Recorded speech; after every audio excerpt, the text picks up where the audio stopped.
My dear viewers, I welcome you all to my YouTube channel, The World of Least Explored Phenomena. We have already conducted many videos which have explored some of the least explored phenomena. The first one was on parapsychology. We had 4 videos on that, wherein we explored whatever has been done in the field of parapsychology till date and also have suggested what could be the way forward for future research. We had also gone on a journey of fantasy where we have examined what would be the world scenario once the capabilities of telepathy, clairvoyance, precognition, psychokinesis are achieved and understood scientifically. We have also seen a fantasy journey when we scientifically know the truth whether life exists after death. I hope you must have enjoyed those videos. If you happen to miss them, please go to my YouTube channel, The World of Least Explored Phenomena, and see them. Now we are to the second series, that is the workplace management, which again is a least explored phenomena, and the young generation which comes out of colleges and institutions and enter into the workplace find themselves at difficult situations where they face the workplace challenges and there is no aid available to them. These videos are made with a view to provide that needed aid to the young entrants into the workplace. We have already gone into several videos on the subject, and we have already discussed about what are the learning transformational stages in one's life where a lot of learning comes to them, starting from childhood to school to college and to workplace. We have also understood what is the meaning of a workplace and what are the types of workplaces. We have we have also gone into the big and vital area of workplace management, that is managing people at the workplace. We are actually onto this topic, and on this topic we have seen we have seen so far the principles of managing people, in which we have discussed the leader should lead by example, do what you preach. Leader must be critically observant because that is a virtue that keeps them one man up and the followers respect them and are motivated to follow them. Leader must be adept in effective communication. We had one full episode on this topic. Leader must possess good listening capability. We had discussed that along with the topic on firm courage of conviction. Leader must possess. Leader must be able to protect their followers. He must be adept in resolving conflicts which arise at the workplace. Leader must have the ability to motivate. Integrity is one subject where we devoted a lot of time to discuss what is workplace integrity. Leaders have to be ruthless sometimes, without which they will not be successful in managing people. Feedback is one important aspect in excelling at workplace and managing the people. Today's topic is on leadership. It will be followed by team building. So this full episode is on leadership, how leadership is important, what is leadership, what are the types of leader, what are the qualities of a leader, what is the significance of leadership in the workplace, and how to be an effective leader in the workplace. We'll be discussing all these aspects of leadership in this particular video, and we'll gain a lot of insight into what a leader does and how the leader makes or breaks an organization and how you can become a effective leader. Leaders lead by example. Leaders lead by example.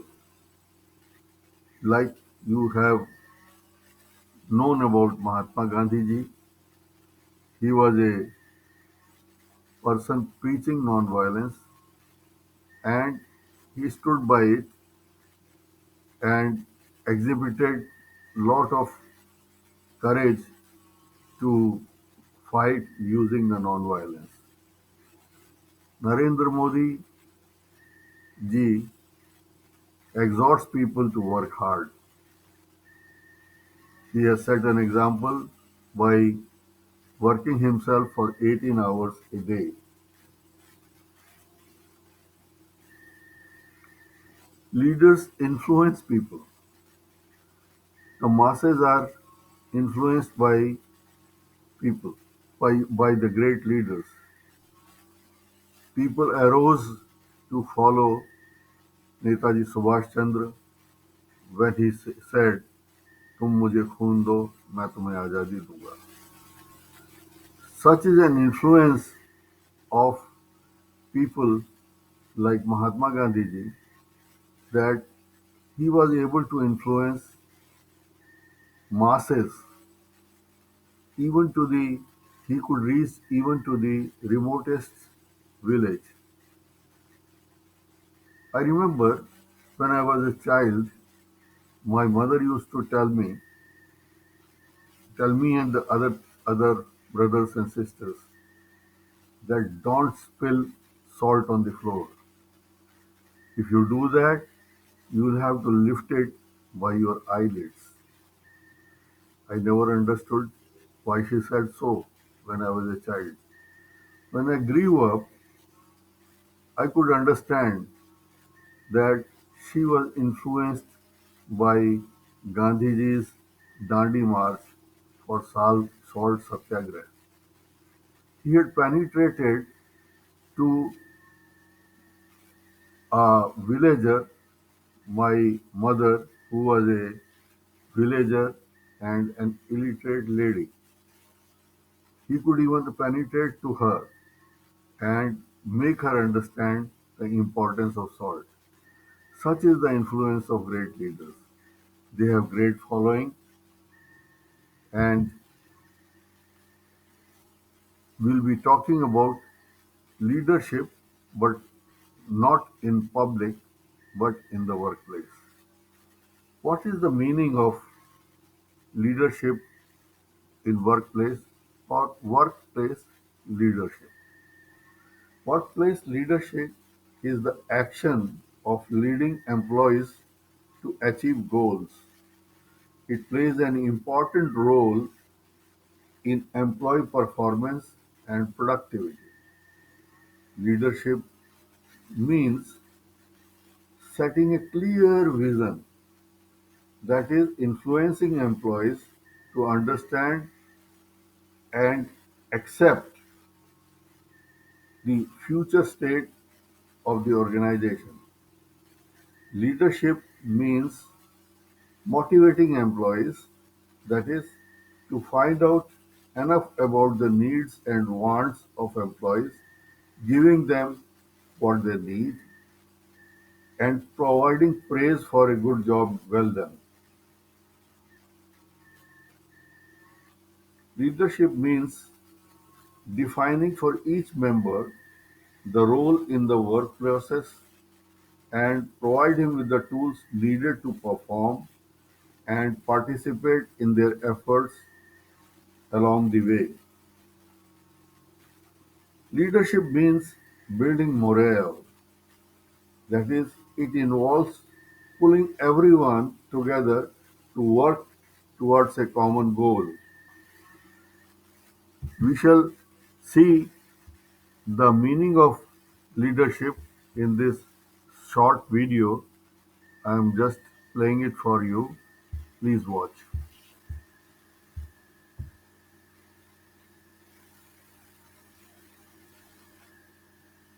Hello everyone, this is Dave Deese, and welcome to 5 Minute Pro Dev, where I get to share with you some professional development skills. In this video, we're talking about leadership in the workplace.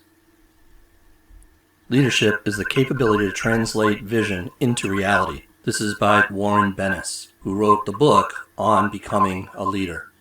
Warren Bennis is one of the founding members of the leadership movement that we're experiencing today. He was also the founding chairman of the Leadership Institute, University of Southern California. In this book, he talks all about leadership and how to become a great leader.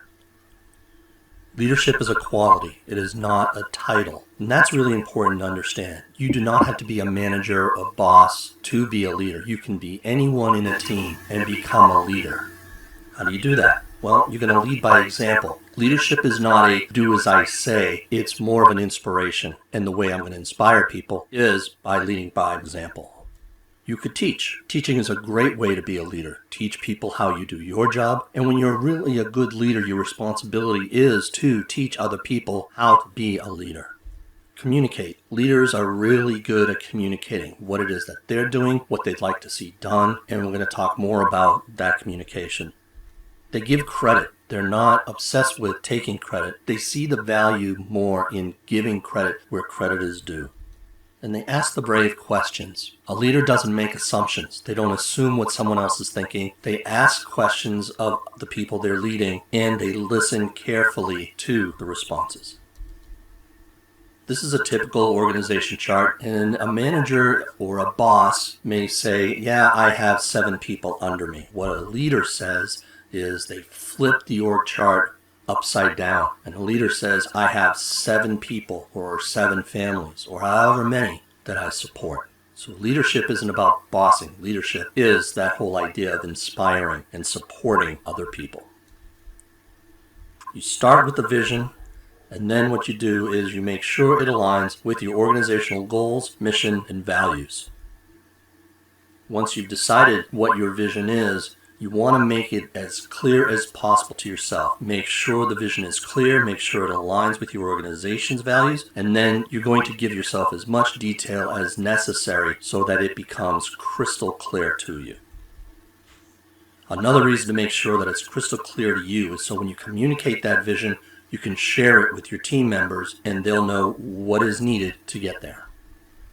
And the other thing you're going to do is you're going to model the right behavior. Leadership is not about doing as I say. Leadership is follow me, watch what I do, and I'm going to model the right behaviors. Best practices of the top leaders, they know how to create a vision, align it with your organization, and then execute the plan. You're going to speak from other people's point of view when you communicate.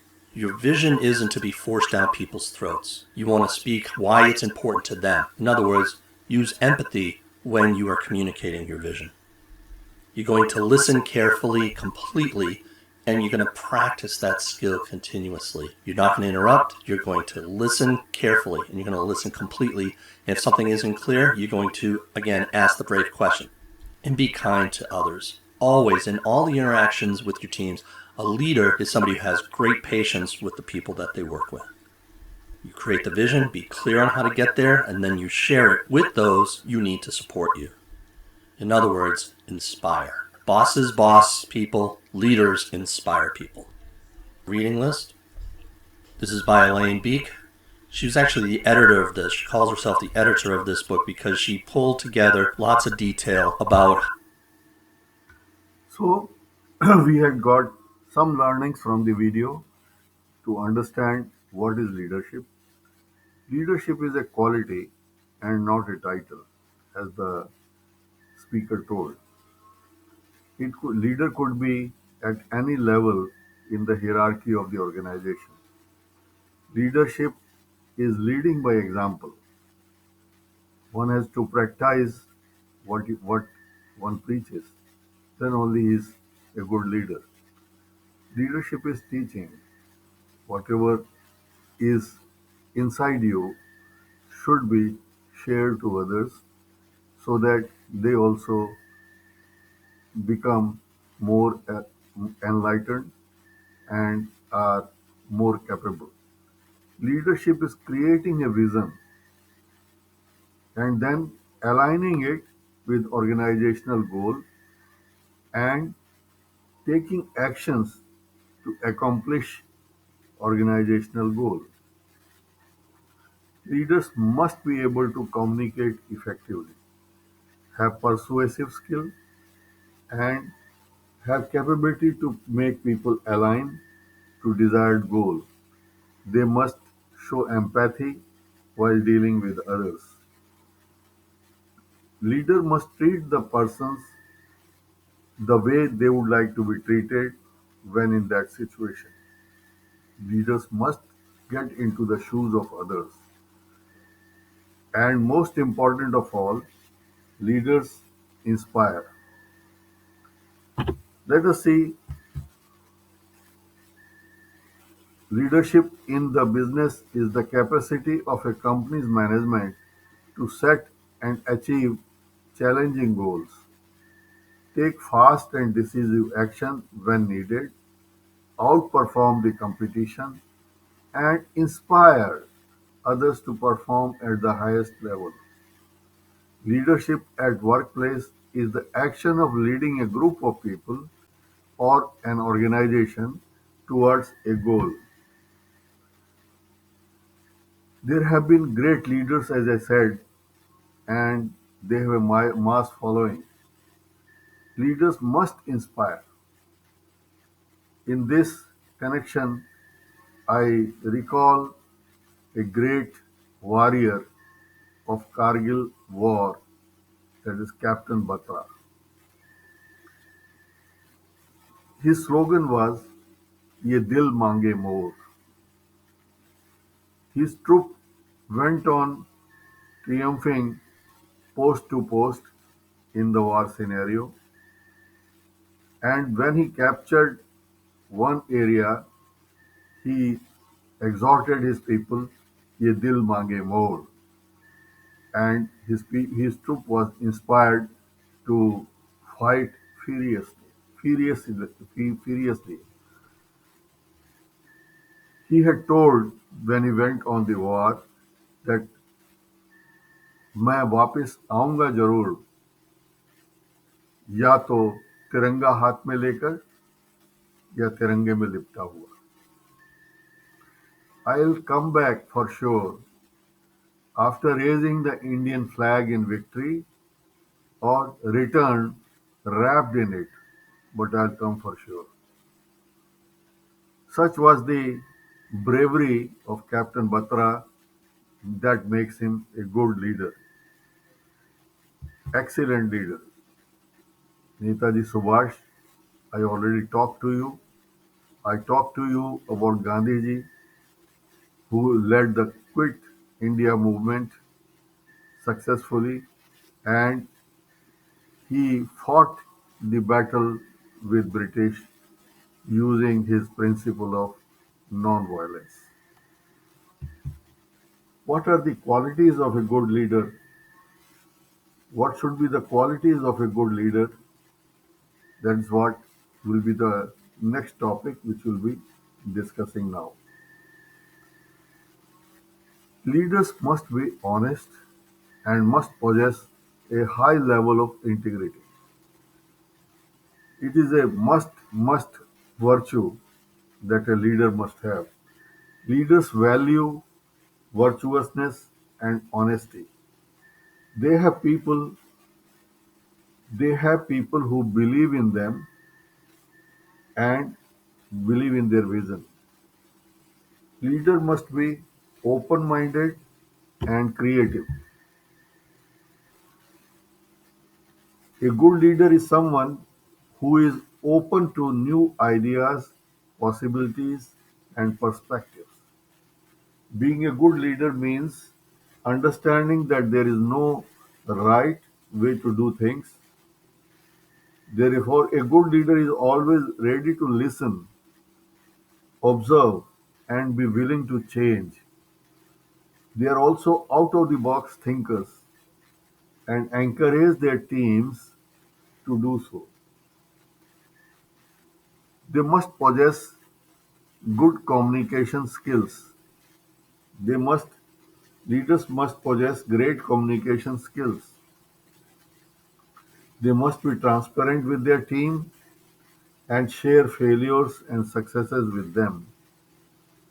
Leaders must have a great vision. Leaders are visionaries. They have a clear idea of what they want and how to achieve it. Being good communicators, leaders can share their vision with the team successfully. Leaders must possess never give up the spirit. Leaders challenge the status quo, hence they never give up easily. They also have unique way to solve a problem. Leader must be intuitive. Leaders should rely on intuition for making hard decisions, especially because intuition heavily relies on a person's existing knowledge and life learnings, which prove to be more useful in complex situations. Leaders must possess empathy. A leader should be an emotional and empathetic fellow because it will help them develop a strong bond with their team. Furthermore, these qualities will help a leader in addressing the problems, complaints, and aspirations of his team members. Leaders must be objective. Although empathy is an important quality, a leader must imbibe getting clouded by emotions while making an important business decision is not advisable. Hence, a good leader should be objective. He should be rational. He should be able to think clearly. Leaders must possess good intelligence. A good leader must be intelligent enough to arrive at business solutions to difficult problems which come on the way. Furthermore, a leader should be analytical and should weigh the pros and cons before making a decision. This quality can be polished with an all-inclusive leadership training program. Leaders must inspire. That is on top of all the other qualities. Leader must be able to inspire. Leaders are self-motivating and this makes them great influencers. They are good inspiration to their followers. They help others to understand their roles in a bigger context. Leaders must possess patience.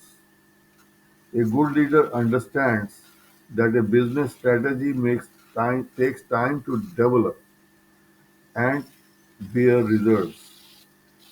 They also believe the continuous improvement leads patience leads to success. Leaders must also be flexible.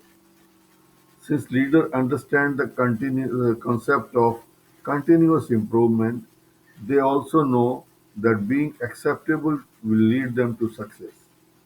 Nothing goes as per plan, hence, being flexible and intuitive helps a manager to hold his ground during complex situations. So, these are some of the qualities which a leader should possess. It will be more clear through this video, which I am going to play now, and you will understand what qualities should be there in a good leader. Let us watch.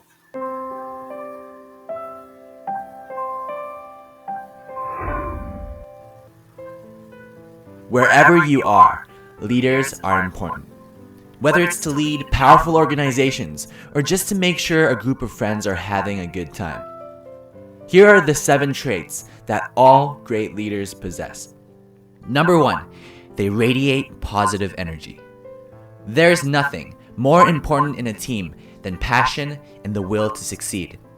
And having a positive leader is an important part of that. Sometimes I sign onto Facebook and I see these status updates that just reeks of negativity. These people are not good leaders, and more often than not, they are not very successful either. Great leaders radiate positive energy. Not only does that make them more likable, leading to more trust, it also boosts the team's morale. And countless studies have shown a positive relationship between team morale and productivity.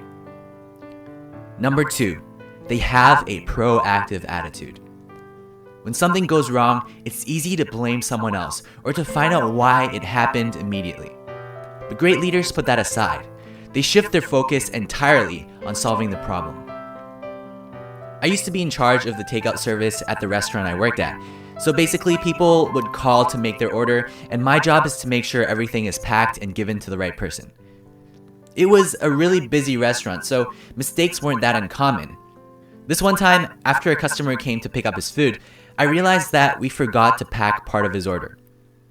I was fairly new at the time and I didn't know what to do, but luckily one of the owners of the restaurant was there, so I explained to him what happened.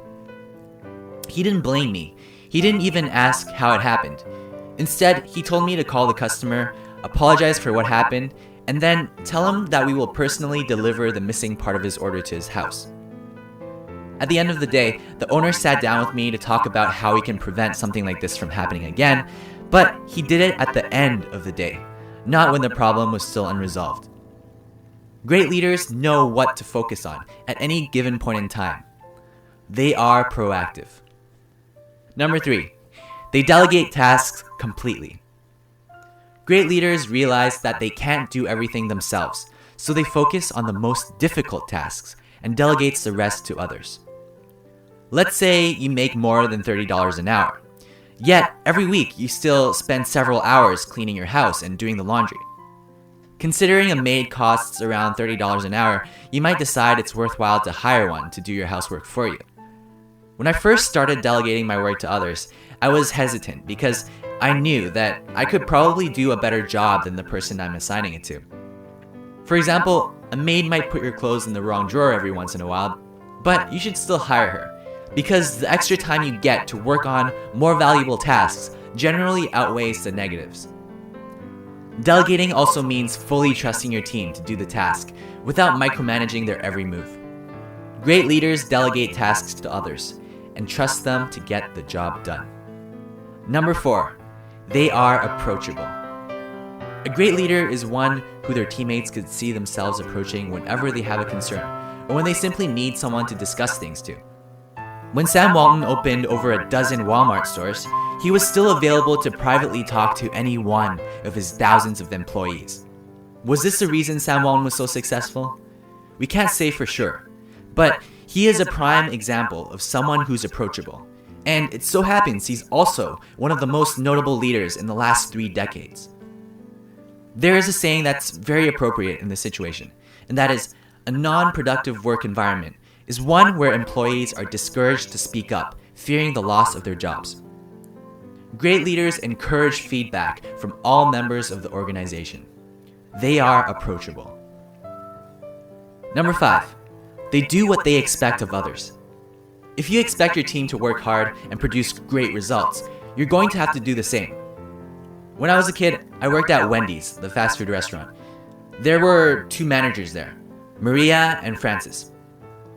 Maria was very good at telling us what to do, But she would always be in her office talking on the phone with her boyfriend. We listened to her, but none of us really respected her. And that is because she doesn't place the same expectations for herself as she does for us. Francis, on the other hand, was different. He didn't have a lot of leadership traits. In fact, he even had trouble telling us what to do. But the one thing he did have was he pulled his own weight. When it was busy, he would grab the spatula and start flipping burgers alongside us. As a result, he gained the respect of everyone. Whenever he was our manager, we worked hard because we wanted to, for Francis. A great leader sets an example, and as a result, gains the respect of his or her entire team. Number 6, they are accountable. Your team's mistakes are your mistakes because you are their leader. Remember the restaurant example? When we left out part of the customer's order, the owner and I personally went to deliver what we missed. Imagine the owner of a restaurant coming to your doorstep to apologize for their mistake. That is unheard of, and yet that is exactly the level of accountability great leaders practice all the time. It's not just about responsibility, it's about taking the next step to make things right. Great leaders are accountable. And lastly, they are decisive. A lot of times, leaders have to make decisions that they are not sure of. But once they have enough evidence to suggest making that decision, they stick with it, and they do it with confidence. Imagine that you are the commander of an army, and you have to make the decision whether to enter the enemy territory from the north or from the west. There's no information as to which one makes more sense, but you will still have to choose. Because without you, their leader, half of your army might decide to invade from the north and half from the west, and some might even call it quits and retreat. Therefore, your job as a leader isn't to always make the right decision, but it's to make a decision in order to keep the team together. Wrong decisions could be fixed, but a scattered team is a recipe for disaster. Great leaders are decisive and confident in their decisions. I hope these tips help you become a better leader. And as always, I hope you enjoyed it. Don't forget to subscribe to see. So we are now abundantly clear as to what qualities a leader should possess. In my narration, I had missed about talking about delegation.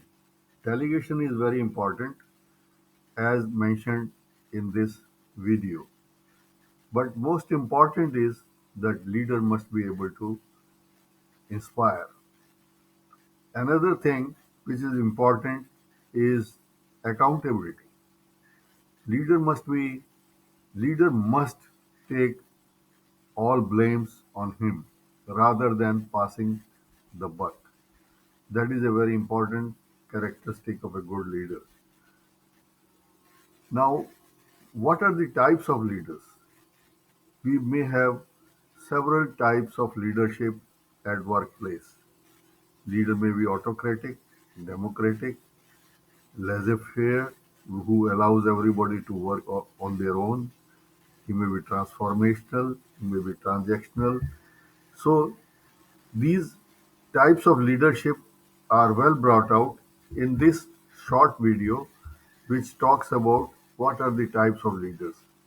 The video is self-explanatory, so let me play this video and let us understand what are the types of leaders. Hello all.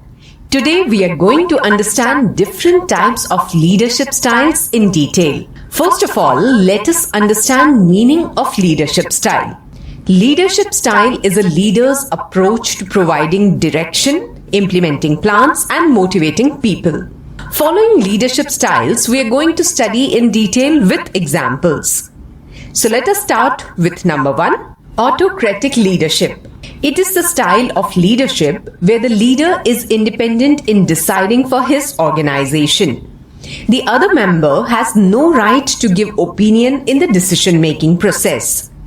Autocratic leaders typically make choices based on their ideas and judgments and rarely accept advice from followers. For example, Adolf Hitler, the man has ruled Germany since 1933 to 1945. He took all decisions by himself and people need to follow his decision. Second, transactional leadership. Transactional leadership is a type of leadership style that focuses on supervision, organization, and employee performance. To motivate employees, these types of leaders use rewards and penalties as an exchange to keep them on track. You get penalized if you do not perform well or do not abide by the rules and regulations. This leadership style works best during crisis management. Coaches of athletic teams provide one example of transactional leadership. These leaders motivate their followers by promoting the reward of winning the game. They instill such a high level of commitment that their followers are willing to risk pain and injury to obtain the results that the leader is asking for. Third, bureaucratic leadership. Bureaucratic leadership can be defined as a system of management that follows a hierarchy where officials' duties are fixed. Employees in this form of leadership are expected to follow specific rules and authority created by their superiors. Bureaucratic leadership is based on a clear chain of command, stringent regulations, and follower conformity. For example, McDonald's follows a bureaucratic system wherein the crew members make minimal decisions on their own at lower levels, rarely taking control. Fourth, charismatic leadership. As the name suggests, charismatic leadership involves the charisma of the leader to be involved in persuading the followers. The leader uses his communication skills, persuasive power to gather the attention of his followers. Because of charismatic leaders' intense commitment to their work, they tend to evoke strong emotions from their followers and teams. For example, Winston Churchill. His charismatic leadership traits enabled him to adopt a vision and concentrate on the bigger picture, which enabled him to claim victory for his nation. Fifth, transformational leadership. Transformational leadership is a leadership style in which leaders encourage, inspire, and motivate employees to innovate and create change that will help grow and shape the future success of the company. This is accomplished by setting an example at the executive level through a strong sense of corporate culture, employee ownership, and independence in the workplace. For example, Jeff Bezos is seen by many as a great transformational leader. His leadership style involves always pushing employees and staff to think about new products and possibilities. Sixth, coaching leadership. Coaching leaders are focused on bringing out the best in their teams by guiding them through goals and obstacles. In this type of style, where an extension is provided to the followers which aim at their high performance, empowering, and fulfillment of them. For example, Sheryl Sandberg, the COO of Facebook, is known for having notoriously high expectations for her team, but also providing plenty of praise, recognition, and support. Seventh, democratic leadership. It is further known as the participatory leadership style, where participants take the role in the decision-making process. In this style, creativity and innovation are encouraged. Common goals lead to high accountability. For example, the 16th President of the United States and visionary leader, Abraham Lincoln, surrounded himself with extremely capable people, even if they were likely to disagree with him and challenge his assumptions. Eighth, collaborative leadership. In this style, multiple leaders come along rather than a single leader who is unable to carry on the work on his own. Collaborative leadership has some requirements as trust, shared power, transparent and effective communication, accountability, and shared learning. Collective leadership allows people to contribute fully based on their unique strengths and talents and to develop new knowledge, skills, and expertise. Education is an example of an industry where collaboration among teachers is documented to improve academic achievement in students. Ninth, servant leadership. Servant leadership is a leadership philosophy built on the belief that the most effective leaders strive to serve others rather than accrue power or take control. Servant leadership seeks to achieve a vision by providing strong support to employees. For example, Mother Teresa. She was a selfless servant leader who dedicated her whole life to making others' lives better. Mother Teresa's missionaries of charity had 610 missions in 123 countries, which served people with HIV, leprosy, and tuberculosis. 10th, laissez faire leadership. In this type of style, the leader doesn't instruct their followers or employees, but rather develops trust and reliance upon them concerning decision making. Laissez faire leaders let their employees use their creativity, resources, and experience to help them meet their goals. This style is most effective when you are supervising teams of highly skilled individuals. For example, Queen Victoria. The Victorian period is named after her, and this time is known for a laissez faire attitude. The Victorian era is also known as the age of individualism, and people were encouraged to use their own skills and talents to make England a prominent and strong country. So friends, these are the leadership styles involved in my video. So, we have seen what can be the types of leaders and what leadership is suitable in a particular situation. So, these are the types of leaders who become successful in a particular situation. So, for example, when there is a research organization and you are having all highly educated scientists working together, there they need not be controlled by a person or pushed by a person, rather than make them work freely. That is laissez-faire leadership is required there. So there are situations where a particular type of leadership is suitable, and that leadership must be utilized in that particular situation at a workplace. Now, the leaders impact an organization. How do the leaders impact? What is their impact on the organization? How they affect the organization will be the thing we'll be discussing now. Leaders can make or break an organization. Leadership, good leadership provides example, planned actions, and execute it, whereas the bad leaders really break the organization. I'll give you two examples, one for leadership which went on to make an organization, and a leadership which rather broke the organization and broke the followers.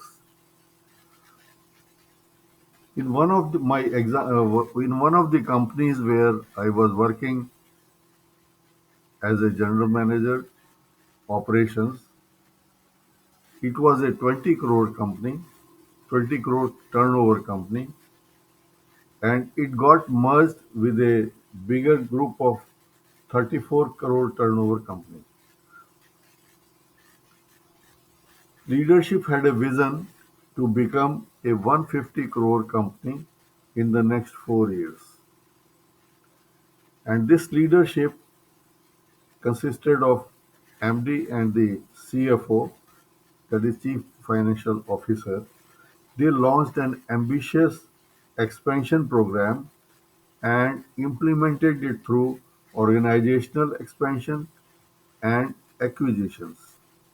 That is, they expanded the organization by buying new machines and also went in for judicious acquisitions. New machinery was brought, systems were improved upon, Good people were recruited, systems of ISO and other good systems were implemented to improve the efficiency and productivity. They went in to recruit more professionals at manufacturing and marketing levels and captured more of market segments.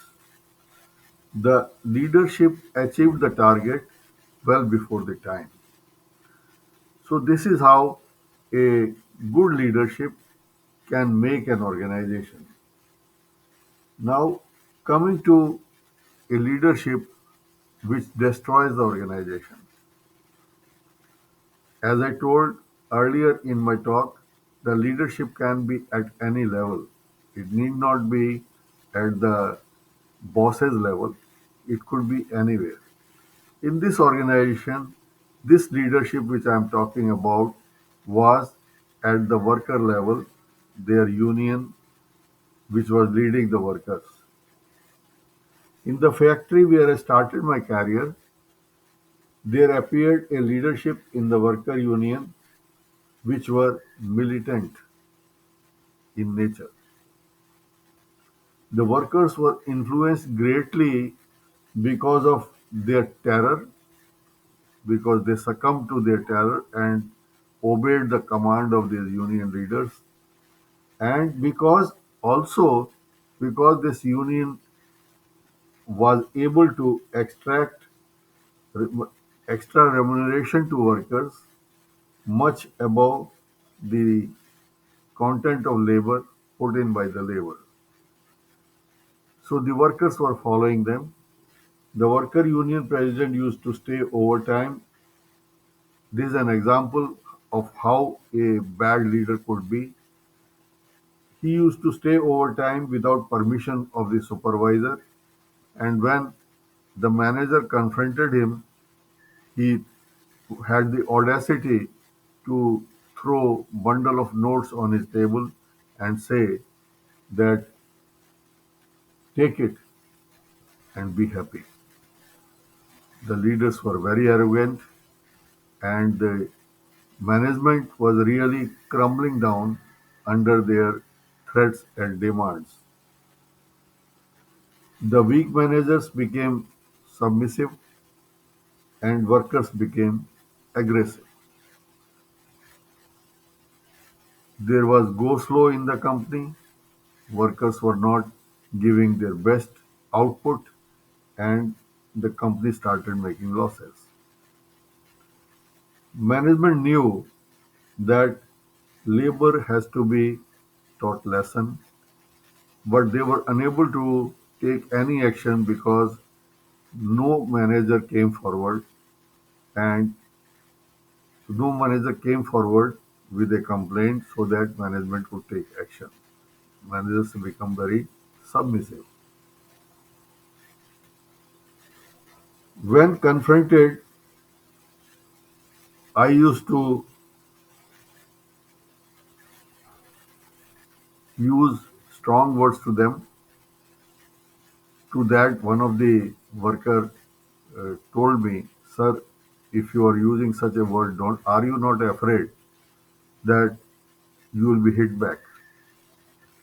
I said, "I believe that you people are real human beings and you have not turned into beasts." The things were going from bad to worse. Managers were afraid, and in that situation, once when I was coming to factory, we were staying in a nearby colony, and uh, my one of the managers was coming on scooter. He offered me a lift, so I sat back on his scooter and we approached the factory gate, where union president along with some workers were standing there shouting slogans against the management. They heralded us and started tampering with our scooter. Somebody tried to lift it. I tried to overturn it, and in that melee, one of the workers hit me with his chappal on my back. The imprint of the chappal was there on my sweater which I was wearing, and after a lot of commotion, they gave us the way and we entered the factory.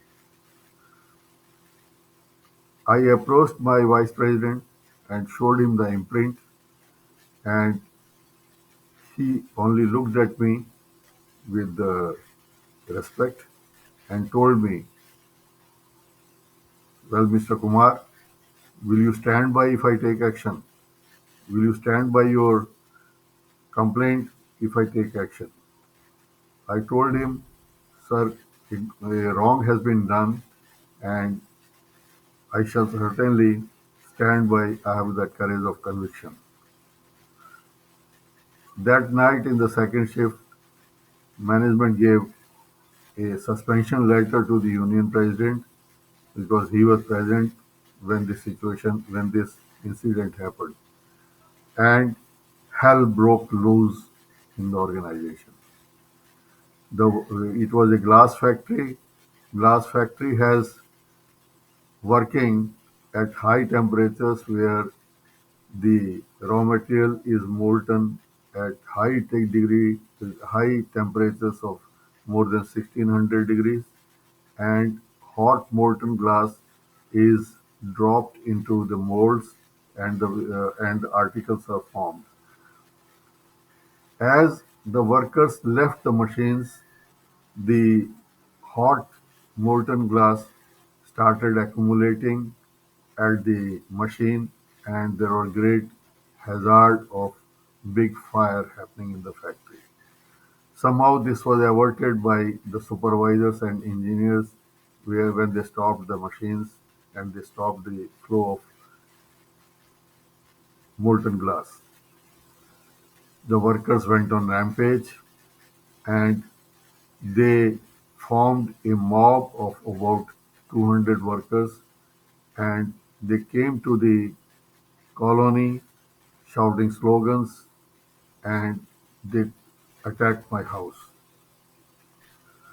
Management was ready with this situation, and at that moment, if the management has not taken action, I would have died.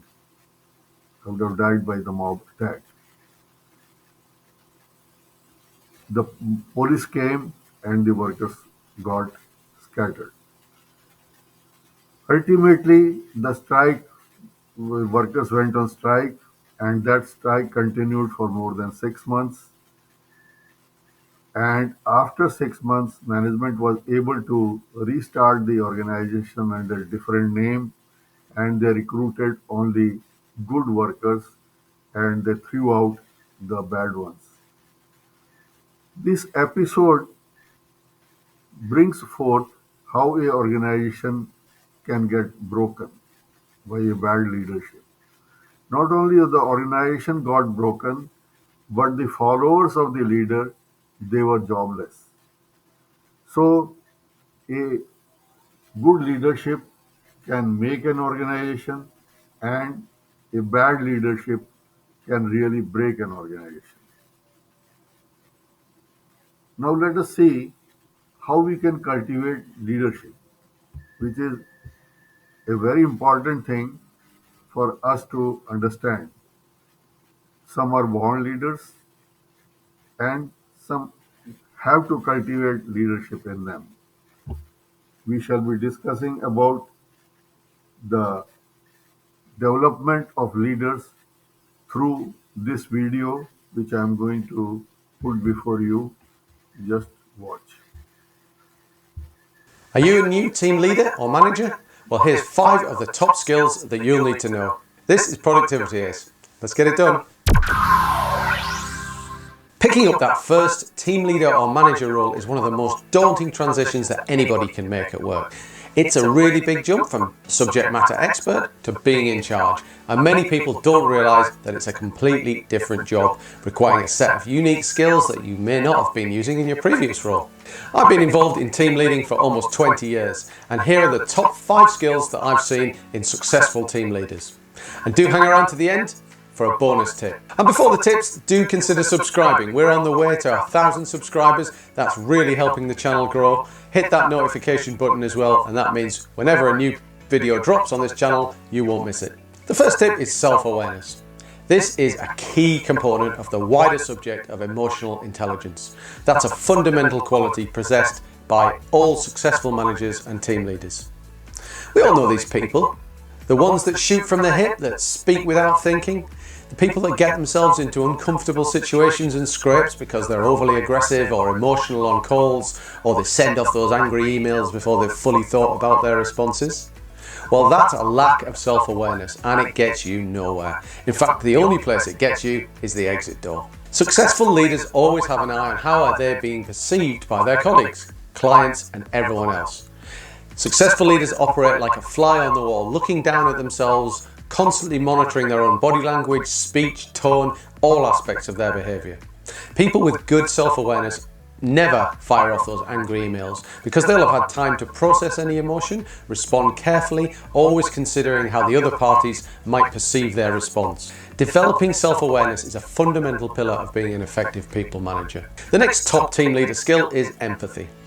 A common characteristic of effective leaders, empathy isn't just about being able to listen. It's about placing yourselves in the shoes of the other person and not just responding with your own experiences or opinions. For example, a team member might be having a hard time at home with illnesses and wants to speak to you. They might say, "I'm really struggling, my child is ill and it's causing me a lot of stress. I'm finding it hard to sleep." Well, a low emotional intelligence response would be, "Well, that's bad. My son had a bad illness last year as well. I had to take time off and it was really stressful for my family. I'm not recovered. I think I need a holiday as well." Whereas a high emotional intelligence response would be more along the lines of, "That's bad. I'm really sorry to hear that. It must be really difficult for your family. Have you thought of taking some time off or seeking help from HR? There are things we can do to help." Those are a world of differences in the responses.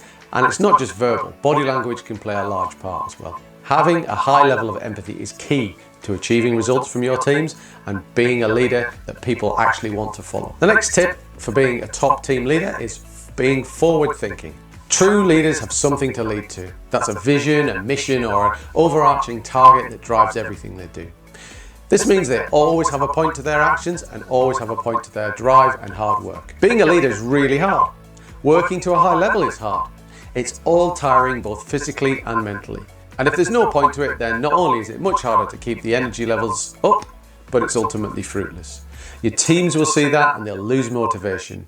If they can see and believe that you have a mission and you have a drive and you have an objective, then it's much easier for your teams to follow your lead. Great leaders also have the humility to be able to change or modify their mission based on changing circumstances or other events. They don't blindly lead their team off a cliff for that mission. They evaluate the best course of action and take the best course based on ever-changing information while still maintaining that adherence to their guiding principles. And crucially, when you're all pushing forward on your mission, great leaders regularly stop and look behind them to make sure that they're bringing all of their followers along with them. Another top team leader tip is accountability.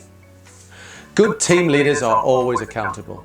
I like to think of my own role as a team leader as somebody that takes none of the credit and all of the blame.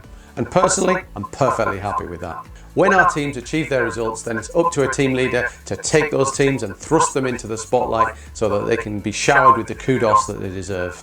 And when it all goes wrong, the team leader steps into the firing line and takes the hit, shielding their people from the flak. This shows that you've got your teams back and you appreciate that your job as a leader is to be the catalyst to allow your teams to achieve their goals.